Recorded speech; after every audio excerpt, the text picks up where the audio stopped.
So my name is Andy Gelman. I am a co-director of the Scott Institute, the organizers of this event.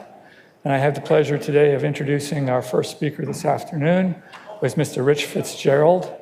Rich is the county executive of Allegheny County, which makes him the senior most official in our local administration. He's been in that position for about 12 years at this point in time. Let's see, what else did I have? He's actually what one might refer to as a repeat attender. He has, in fact, been to every one of these Energy Weeks, which is very impressive, and we appreciate your support. The other thing that's most important to know about Rich is that he is an alum of Carnegie Mellon. As he was saying right now, he doesn't think that he would be able to get in if he reapplied, but I'm sure he could. He's just being modest. Anyhow, with that, let me welcome you back to Carnegie Mellon and give you the floor.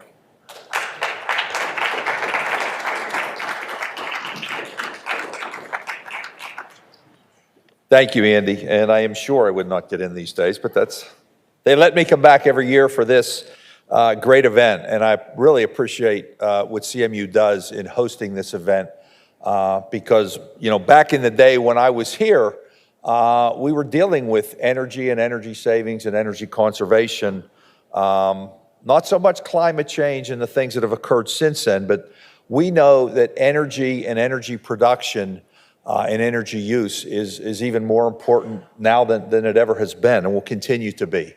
I'm very proud of the fact that, my institution, my alma mater, hosted just a number of months ago, Secretary Granholm and 30 different energy ministers from around the world brought to Pittsburgh because of CMU to deal with decarbonization and dealing with all of the energy that we are going to continue to use, whether it's for transportation, whether it's for heating our homes and our buildings, whether it's for manufacturing, whatever it might be.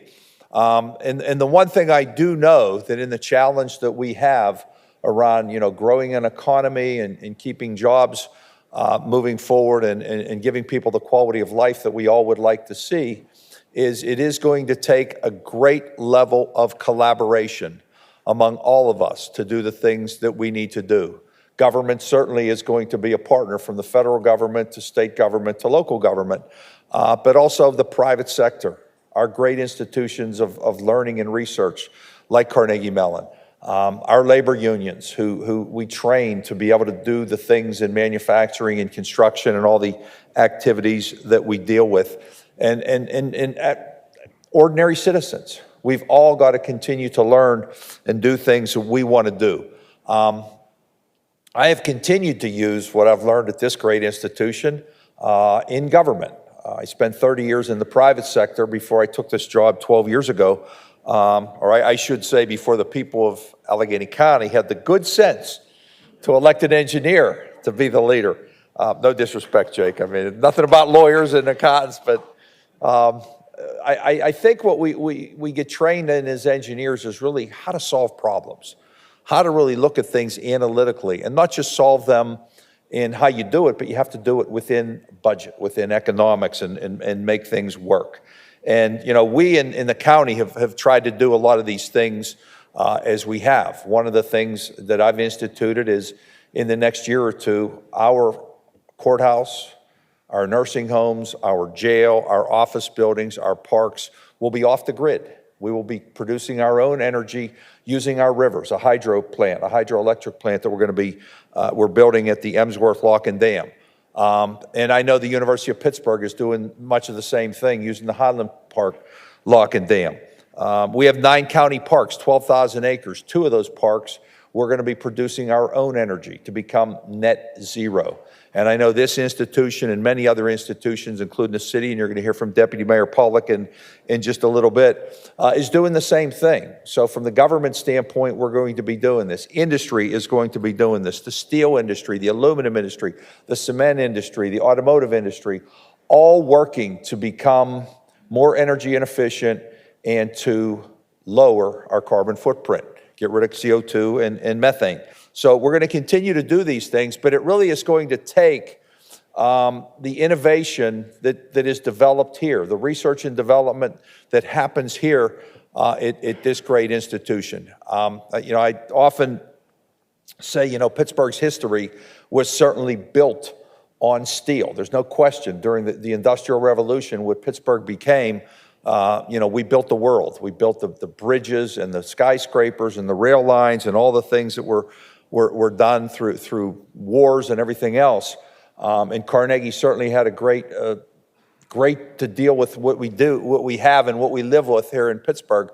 But, you know, when he started this little school, this Carnegie Tech, to kind of, you know, make sure that he was staying ahead of the curve when it came to steelmaking, his greatest investment in Pittsburgh might be what is here right now and what continues to flourish more than a century later. And the work that you all do and the partnership that you all continue to do is really, really going to be important. And we're known here for innovation here in Pittsburgh. We have been, not just in manufacturing and the Industrial Revolution, but as we continue to be in energy. You know, I just saw the latest statistics that show that Pennsylvania is now in the top 10 nationwide in clean energy jobs. And I know in Allegheny County, we're #1 in the state in doing that, and we're proud of that, and we want to continue to do that. We have an airport that has its own microgrid. We produce our own energy out at the Pittsburgh International Airport. We're the only ones that do that in the country, using about 85% of the energy produced by the natural gas that we have there, but also 15% by the largest solar panel, almost 8,000 grids, 8,000 panels, the solar panel that you see when you fly into Pittsburgh International Airport. We need to continue to do those things. We need to continue to make sure that our transit system, the former, it used to be called the Port Authority, now it's called the PRT, Pittsburgh Regional Transit, is going to be transitioning over the next number of years. The 700 buses and trains that we have, all electric, that we're going to be able to electrify the entire system, including the BRT, which is being built as we speak, the bus rapid transit line that's going to connect downtown Pittsburgh, Oakland, through the uptown neighborhood. We know transportation, we know running our buildings, we know running our institutions, we know running our homes and manufacturing things. All of these things that we do consume energy, require energy, everything that we do. So we've got to continue to make sure we all work together to make sure that we leave our children, grandchildren, and the next generation in a better place than we found it. And that's the goal that I think all of us should have, whether we're in government, whether we're in academia, whether in industry, whether we're in labor, whatever we might be. So I want to thank Andy and the team and Dr. Jahanian for leading in so many ways, in so many things, and continuing to make this region, this part of the world, our state and our country a better place because of the innovation that's coming out of this great institution. I'm proud to be the county executive with an institution like this that does a lot of things. And I was telling Andy one quick anecdote that I will say about how proud we are of it. You might remember a few years ago, we were in a competition to get Amazon's HQ2. The headquarters 2 was going to be 50,000 jobs, and anybody that's in government gets excited about 50,000 jobs. That's a big deal. We were in competition with over 100 different regions around the country. And there was one region that a friend of mine that I became friends with the county executive of Cuyahoga County, and that's Cleveland. And he told me that he put in his bid that they should pick Cleveland and Cuyahoga County as their headquarters because they were only 120 miles from Carnegie Mellon. So I thought that was an interesting thing about how competitive you make us when we go to compete for jobs. So I want to congratulate everybody for doing that. Now my job is to turn it over to my partner, our partner in the city of Pittsburgh. City of Pittsburgh is the hub of this region, not just Allegheny County, but the 10-county region where things happen, our corporate headquarters, our cultural institutions, and they have such a big play in what we do, both economically and culturally and every other way. And I know Jake Pawlak has been working in this space. He's worked in many levels of government, both in state government, local government. He's worked water authority, so authorities and all levels of government, understands the partnership and the relationships that we all have to have. Mayor Gainey, when he got elected, decided to appoint Jake Pawlak as his deputy mayor. So let me introduce my friend and someone that also institute in a lot of these instances is Jake Pawlak. Jake, deputy mayor.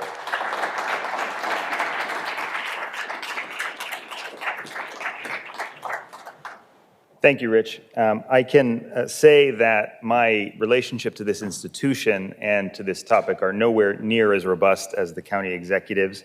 I'm not a CMU alum. I'm a proud graduate of the University of Pittsburgh. And while I appreciate the county executive praising the mayor's decision to name me deputy mayor, I'll note that my academic training is in economics. So while the county had the good sense to elect an engineer as county executive, the mayor took a really I guess, optimistic turn in naming someone whose academic training is in the science of making things up as we go along as his deputy.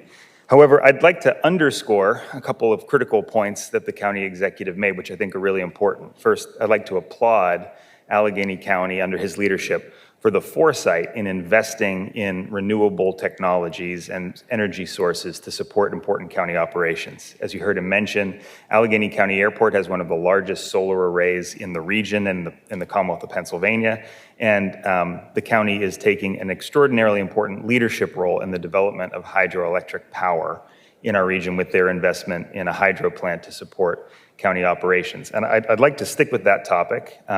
As the county executive mentioned, prior to taking this role with the Gainey administration, I spent some time at the Pittsburgh Sewer and Water Authority. And so I know a fair amount about and have a lot of fond connection to the role of water in our region. Allegheny County, Western Pennsylvania, the Ohio River Valley, Upper Appalachia, however you want to define the scope of what we're talking about, is one of the few regions in North America that is experiencing climate change through an increase in the availability of fresh water. That is an enormous competitive advantage for our region that could be our 100-year competitive advantage as a region. And it provides ample opportunities for sustainable energy generation and sustainable economic development. The county is leading the way, as I mentioned, on the development of hydroelectric power, as is my alma mater, the University of Pittsburgh. But there are more than 30, I believe, fixed crest dams in the Monongahela, Allegheny, and Ohio River Valley in this region that have FERC permits for hydropower. Investing in that technology can be and should be one of the forefront opportunities for our region to grow our economy through construction jobs and high quality family-sustaining jobs in the maintenance of that sector, as well as transitioning our energy grid to sustainable sources. That's an example. There are other parts of that energy mix that include further investment in solar and wind, which are also plentiful in our region. But that high availability of water is also an opportunity for the growth of the life sciences industry in our region, because living things, first and foremost, require water to survive. And so that is an industry that can grow here, relying on that regional competitive advantage, and foster growth in jobs, not just at the academic and research level, which is also, of course, very important, particularly to the folks in this room, but also in manufacturing, in other business services. This is our next 100-year shot. And so I feel very strongly about the competitive positioning of this region in a sustainable and green economy, relying on our renewable natural resources, water being particular among them. The critical opportunity is that we find ways in which that opportunity can not only be translated into business opportunities, energy, and growth, but also into family-sustaining jobs for the people who live here. And that's why investments in the workforce of this region to capitalize on those opportunities is so critical. Again, I'll lean back on my economic training such that it is, and say that we always, in economics, it's sort of Econ 101, you talk about the major inputs into economic development. Natural resources, as I've mentioned, we have in great abundance, particularly renewable ones, wind, sun, and in particular water. Capital is, again, a resource that is not in short supply in our community, as the founder of this institution demonstrated. We are uniquely positioned to access that resource. The final input is, of course, labor, the work of individuals to make that a reality. And in order to tap into that resource, again, we have many, many, many people, many qualified, capable, and eager to participate in that future in our region, training and developing their skills to participate in that economy is critically important. I think that we have all of the right tools, as you'll hear about shortly from the speaker after me, Darren Kelly, the president of the Allegheny Fayette Central Labor Council, talking about how our partners in organized labor are working to prepare the workforce of the future for those jobs in ways that are sustainable, family supporting, and can grow our region, not just in total economic output, but also in the well-being and security of our residents. So again, I want to thank the Scott Institute and CMU for hosting this important event. This is a critical topic for the future of our community. I want to thank the county executive, both for his introduction, but more importantly for his 12 years of vital leadership on the development of this issue. And I would be very honored to welcome to the stage Darren Kelly to talk about the ways in which we can turn this opportunity into a reality for the working people of southwestern Pennsylvania, the Allegheny County, the Ohio River Valley, and Upper Appalachia. So thank you very much.